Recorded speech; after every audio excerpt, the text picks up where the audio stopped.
चिड़िया का सीक्रेट पेड़ का हॉल घर। पुराने बरगद के पेड़ की एक बड़ी डाल होती है। आसमान में काले बादल छाए हुए होते हैं। हवा बहुत तेज चल रही होती है, जिससे पेड़ की पत्तियां और टहनियां जोर शोर से हिल रही होती है। बिजली बार बार कड़क रही होती है और फिर मूसलाधार बारिश शुरू हो जाती है। अरे बाप रे, ये कैसी बारिश हो रही है। मेरी तो जान ही हलक में आ गई। इस बार की बारिश मुझे जिंदा नहीं छोड़ेगी। मेरा घोंसला तो वैसे ही आधा टूटा हुआ है। अरे मौसी, आपके घोंसले से ज्यादा मेरे पंखों की फिक्र कीजिए। अगर ये भीग गए तो मैं कल के ब्यूटी कॉन्टेस्ट में सबसे गंदी दिखूंगी। अरे बारिश आ गई। मैं तो पानी में खूब नहाऊंगी और मजे करूंगी। अब ना तो मुझे स्कूल जाना पड़ेगा, ना ही मास्टर जी का होमवर्क करना पड़ेगा। ए टिंकू की बच्ची, जरा सुधर जा, नहीं तो तेरा एक एक पंख उखाड़कर इसी आंधी में उड़ा दूंगी। यहाँ मेरी जान सूख रही है और तुझे मजे की सूझ रही है। आप सब लड़ना बंद कीजिए और आसमान देखिए। ये कोई नॉर्मल बारिश नहीं, बल्कि तूफान की दस्तक है। हमें तुरंत कोई पक्का आसरा ढूंढना होगा, वरना कोई नहीं बचेगा। पक्का आसरा? पर पीहू, इस जंगल में हमारे इन छोटे घोंसलों के अलावा क्या है? हम गुफा में गए तो शेर राजा हमें एक ही निवाले में खा जाएंगे। अब ये पक्षी आपस में बात कर ही रहे थे कि इतने में यहाँ कालू आ जाता है। डरना बंद करो तुम सब। मैंने एक मजबूत पेड़ की डाल पर लोहे के तारों से एक पक्का वीआईपी घोंसला बनाया है, जो कभी नहीं हिलेगा। अरे सच में कालू भाई, तुम तो इस मुसीबत में साक्षात भगवान बनकर आए हो। चलो, हमें भी अपने घर ले चलो। ये बूढ़ी मौसी तुम्हें ढेर सारी दुआएं देगी। ठहरिए मौसी, मेरा घोंसला वीआईपी बंगला है, जो मुझे 5 मक्के के दाने देगा। एंट्री सिर्फ उसी को मिलेगी। धत तेरी की, कालू भाई तो महालालची निकले। इस आफत में भी टिकट बेच रहे हैं। आपके घर में मोजे और कबाड़ की बदबू आती है। हमें नहीं चाहिए आपका टिकट। अच्छा, इतनी हेकड़ी तो ठीक है, मारो फिर इस ठंडी बारिश में। जब पंख उखड़ेंगे ना, तब मेरे पास भीख मांगने मत आना। मैं तो चला। इतना कहकर कालू उड़ जाता है। तभी जोर से बिजली कड़कती है और बारिश और ज्यादा तेज हो जाती है। सभी पक्षी एक बड़े से पत्ते के नीचे छुपकर बैठ जाते हैं, पर उन्हें ठंड लगने लगती है। अच्छू अच्छू, ओ मैया रे, मेरी तो पूरी नाक लाल हो गई और सुंदर मेकअप पानी में बह गया। अब मैं किसी को मुंह दिखाने लायक नहीं रही। हाय मेरी फूटी किस्मत, हवा के झोंके ने मेरे पूरे घोंसले को उजाड़ दिया। अब मैं इस बूढ़ी उम्र में इस कड़कड़ाती ठंड में रात कहाँ काटूंगी। मौसी, मुझे बहुत तेज ठंड लग रही है। मेरे नन्हे पंख भारी हो गए हैं और हिल भी नहीं रहे हैं। मुझे अपने पास छिपा लो मौसी, मुझे बचाओ। दोस्तों, हिम्मत रखो, घबराने से मुसीबत कम नहीं होगी। जब तक मैं यहाँ हूँ, किसी को कुछ नहीं होगा। आज मैं तुम्हें अपने सीक्रेट रास्ते के बारे में बताने वाली हूँ, जो अब तक मैंने किसी को नहीं बताया। सीक्रेट रास्ता? कैसा रास्ता पीहू बेटी? क्या तेरे पास कोई हलवाई की दुकान है जहाँ गर्म गर्म पकौड़े मिल रहे हैं? भूख के मारे मेरे पेट में चूहे कूद रहे हैं। नहीं मौसी, इस जंगल के बीच में जो सबसे पुराना और बड़ा सफ़ेद ओक का पेड़ है, उसके तने के पीछे एक सीक्रेट रास्ता है। उसके अंदर एक बहुत बड़ा सूखा और गर्म हॉल घर है। क्या? पेड़ के अंदर बड़ा हॉल घर? पर मैंने सुना है कि ऐसे पुराने पेड़ों में भूत रहते हैं। कहीं वहाँ कोई भूत तो नहीं है जो हमारी गर्दन ही मरोड़ दे? वहाँ कोई भूत नहीं है लाडो। सब लोग अपने पंख सिकोड़ लो ताकि उड़ने में आसानी हो, और लाइन में मेरे पीछे आओ। जल्दी करो। अब पीहू आगे उड़ती है और बाकी सभी पक्षी उसके पीछे पीछे चलते हैं और सफेद ओक के पेड़ के पास पहुंच जाते हैं। पेड़ बाहर से पूरी तरह बंद और मोटी दीवार जैसा दिखाई देता है। चारों तरफ कटीली झाड़ियां हैं। यह पेड़ तो बाहर से पूरी तरह बंद है। इसमें तो कोई दरवाजा या सुराख ही नहीं दिख रहा। हम अंदर कैसे जाएंगे? हाँ पीहू बेटी, यहाँ तो चारों तरफ सिर्फ मोटी छाल है। क्या तूने हमें बुद्धू बनाया था? यहाँ बाहर खड़े रहे तो ठंड से मेरी कमर का दर्द मुझे मार डालेगा। पीहू दीदी, मुझे एक आइडिया आया है। क्यों ना हम सब मिलकर अपनी नुकीली चोंच से इस पेड़ की छाल को खोदना शुरू कर दें। मेरी चोंच तो हथौड़े जैसी मजबूत है। नहीं टिंकू, ये प्राचीन पेड़ हमारी चोंच से नहीं खुलेगा। इस पेड़ की छाल पर देखो, यहाँ कोई रहस्यमय सुनहरे अक्षर चमक रहे हैं जो एक पहेली है। नियम ये है कि जब तक हम सब मिलकर इस पहेली का सही जवाब नहीं देंगे, दरवाज़ा नहीं खुलेगा। और पहेली है, एक अकेला थक जाएगा, सब मिलकर जोर लगाओ, पैर है उसके पर चल नहीं सकता, हरी टोपी पहनकर मुस्कुराए, बताओ कौन? पैर है पर चल नहीं सकता, ये तो बहुत मुश्किल है। क्या वो कोई कछुआ है जो अपनी हरी डाल पहनकर मुस्कुराता है? पर कछुआ तो चल सकता है, इसलिए ये गलत है। हरी टोपी पक्का वो बाजार में मिलने वाली तीखी हरी मिर्च होगी, जिसके सिर पर हरी डंडी की टोपी होती है। पेड़ दादा से कहो कि मिर्च का नाम लेकर ताला खोल दे। मासी, मिर्च के पैर कहाँ होते हैं? मुझे लगता है हरी टोपी पहनने वाला तालाब का हरा मेंढक ही इसका सही जवाब है। नहीं मौसी और टिंकू, मेंढक हरी टोपी अलग से नहीं पहनता और वो बहुत तेज कूदता है। ज़रा दिमाग लगाओ, ऐसी कौन सी चीज़ है जो जंगल में खड़ी है पर हिल नहीं सकती? अरे क्या वो मुस्कुराता हुआ कोई बड़ा पेड़ ही हो सकता है? क्योंकि जब हवा चलती है तो पेड़ की डालियाँ झूमती हैं, मानो वो खुशी से मुस्कुरा रहा हो। हाँ, और पेड़ की जो घनी हरी पत्तियाँ होती हैं, वही तो उसके सिर पर सजी हुई एक सुंदर हरी टोपी जैसी लगती है। तुम दोनों ने बिल्कुल सही पकड़ा। पेड़ के पैर यानी उसकी मजबूत जड़ें होती हैं जो ज़मीन में धंसी होती हैं और चल नहीं सकती। जवाब पेड़ ही है। तभी यहाँ कालू उड़ते हुए आता है। वो बहुत बुरी तरह से रो रहा था। ओ मेरे प्यारे दोस्तों, मुझे भी अपने साथ ले लो। मेरा वो वीआईपी घोंसला हवा में उड़ गया, मुझे माफ कर दो। अरे कालू, तू तो बड़ा नवाब बन रहा था। हवा का एक झोंका क्या आया, तेरे शाही बंगले के तो तोते उड़ गए, निकल गई सारी हेकड़ी। मौसी, गुस्सा छोड़ो, मुसीबत में मदद की जाती है। कालू भैया, तुम भी हमारे साथ आओ और अपनी आवाज़ को हमारे साथ मिलाओ। पेड़ दादा को एक सुर में पुकारने पर ही दरवाज़ा खुलेगा। तो फिर देर किस बात की है?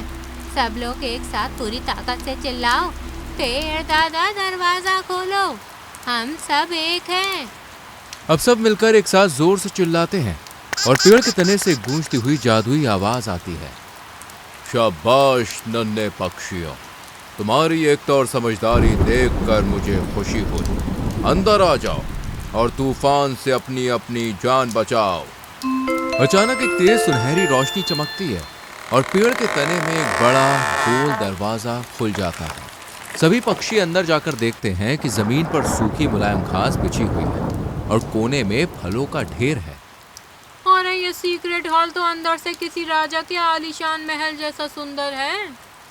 हाँ, यहाँ गर्माहट भी बहुत है। मेरी दुखती पीठ को तो साक्षात स्वर्ग मिल गया। पीहू बेटी, तेरा बहुत बहुत शुक्रिया। देखो दोस्तों, यहाँ अंदर तो बाहर की तूफानी बारिश का एक कतरा भी नहीं आ पा रहा है। यहाँ तो मैं रोज सुबह अपनी टीम बुलाकर मैच खेलूंगी। अरे जरा वहाँ देखो, वहाँ तो लाल लाल पके हुए शहतूत, मीठे गूलर और काले जामुन का पूरा पहाड़ लगा है। पीहू, तुमने ये सब कब इकट्ठा किया?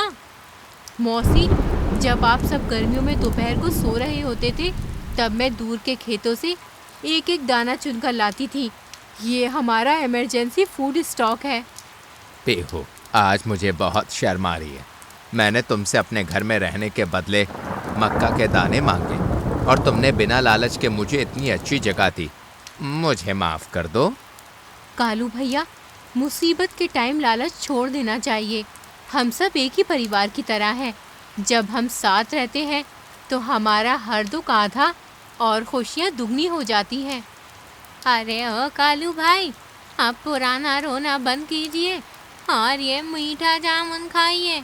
इन्हें खाते ही आपकी सारी ठंड गायब हो जाएगी। शुक्रिया टिंकू, तुम सब सचमुच बहुत अच्छी हो। आज से मैं कभी लालच नहीं करूंगा और हमेशा दूसरों की मदद करूंगा।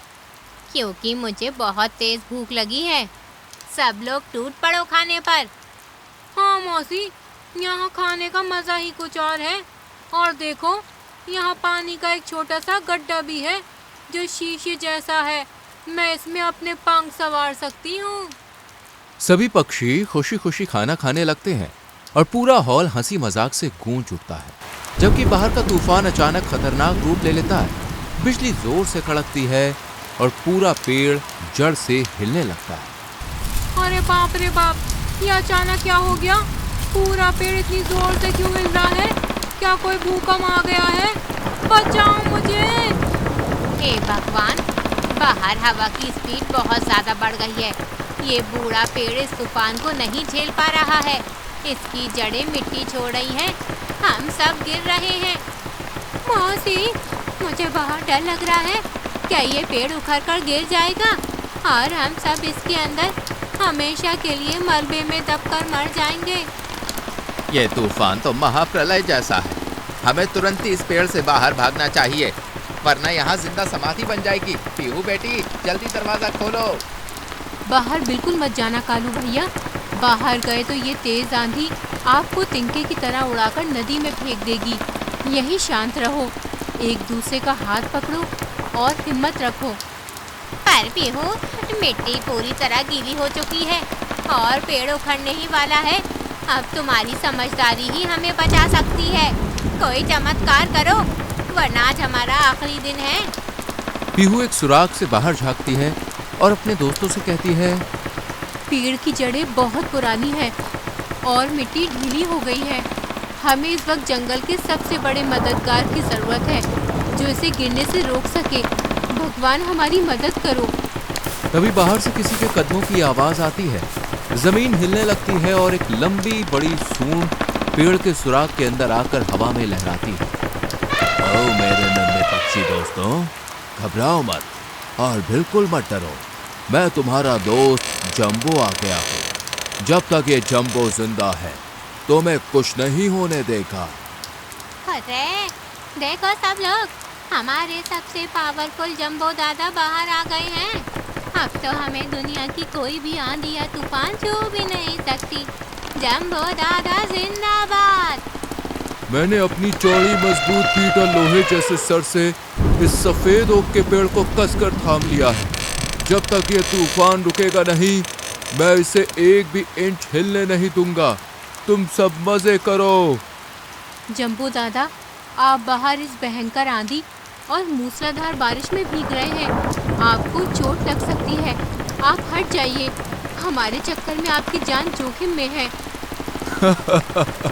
अरे पीहू बेटी, तुम जंबो की ताकत को भूल गई क्या? मुझे तो इस ठंडे पानी में नहाने का शौक है। तुम अंदर रहो, ये तो मेरी सुबह की एक्सरसाइज है। वारे मेरे जंबो शेर, तूने तो आज हम सबकी जान बचा ली। कल सुबह सूरज निकलते ही मैं खुद उड़कर तेरे लिए खेत से सबसे रसदार और मीठे गन्ने लाऊंगी। अरे जंबो दादा, मैं कल पूरे दिन आपकी पीठ पर बैठकर आपकी बढ़िया से मालिश करूंगा। आज जब जंबो दादा बाहर पहरा दे रहे हैं तो डरने की क्या बात है मौसी। चलो सब लोग एक दूसरे का हाथ पकड़कर इस सीक्रेट हॉल के अंदर डांस करते हैं। सभी पक्षी एक साथ मिलकर खुशी से नाचने लगते हैं। टिंकू गाना गाती है और मीनू सुर मिलाती है। माहौल से डर गायब हो जाता है और फिर सभी पक्षी थक कर सो जाते हैं। सुबह जैसे ही पीहू की आंख खुलती है तो वो कहती है, दोस्तों जल्दी उठो और आंखें खोलो। बाहर देखो, आसमान साफ हो गया है और सूरज देवता निकल आए हैं। रात का तूफान खत्म हो गया और हमें नई जिंदगी मिल गई। ओह माय गॉड, सूरज की सुनहरी किरणें पड़ते ही मेरे भीगे हुए पंख सोने की तरह चमक रहे हैं। मेरा ब्यूटी कॉन्टेस्ट का फर्स्ट प्राइज अब बिल्कुल पक्का है। सच कहूँ तो आज रात की नींद मेरी पूरी जिंदगी की सबसे अच्छी नींद थी। पीहू बेटी, मुझे हमेशा के लिए यहाँ का परमानेंट किराएदार रख ले। मेरे प्यारे दोस्तों, इस भयंकर रात ने मुझे जिंदगी का सबसे बड़ा सबक सिखाया है। मुझे समझ आ गया है कि मुसीबत में घमंड नहीं, बल्कि आपसी प्यार और सच्ची एकता ही काम आती है। देखा कालू भैया, अगर कल रात हम सब मिलकर अपनी समझदारी से वो जादुई पहेली नहीं सुलझाते तो उस पेड़ का सीक्रेट दरवाजा कभी नहीं खुलता और हम सब बाहर भीग कर आइसक्रीम बन जाते। और हाँ, अगर सही टाइम पर जंबो दादा हमारी मदद के लिए नहीं आते तो आज ये पेड़ भी गिर जाता और हमारा ये सुंदर सीक्रेट हॉल हमेशा के लिए डैमेज हो जाता। तभी बाहर से जंबो की आवाज आती है, जो सभी पक्षियों से कहता है, दोस्तों, अब मौसम साफ है और पेड़ भी नहीं हिल रहा, इसलिए मेरी ड्यूटी खत्म होती है। लेकिन पूरी रात जागने की वजह से मुझे बहुत तेज भूख लगी है। मुझे कोई मीठे गन्ने खिलाओ भाई।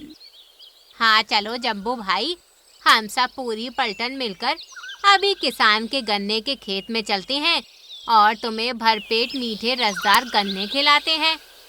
और आज से हमारा ये सीक्रेट हॉल घर सिर्फ मुसीबत में छिपने की जगह नहीं होगा, बल्कि हर संडे को हम यहाँ अपनी पूरी पलटन के साथ आकर पिकनिक मनाएंगे और जमकर पार्टी करेंगे।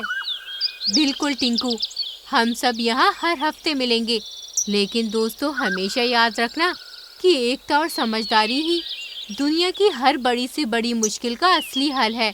जब तक हम सब एक हैं, कोई हमारा कुछ नहीं बिगाड़ सकता। सभी पक्षी एक साथ एकता जिंदाबाद के नारे लगाते हैं और खुशी खुशी सूरज की रोशनी में जंबो के साथ गन्ने की खेत की तरफ चल देते हैं। तो दोस्तों, आपको ये कहानी कैसी लगी हमें कमेंट करके बताएं। वीडियो को लाइक और शेयर करें और चैनल को सब्सक्राइब करके बेल आइकॉन प्रेस करें, जिससे आने वाली कहानियां आपसे मिस ना हो।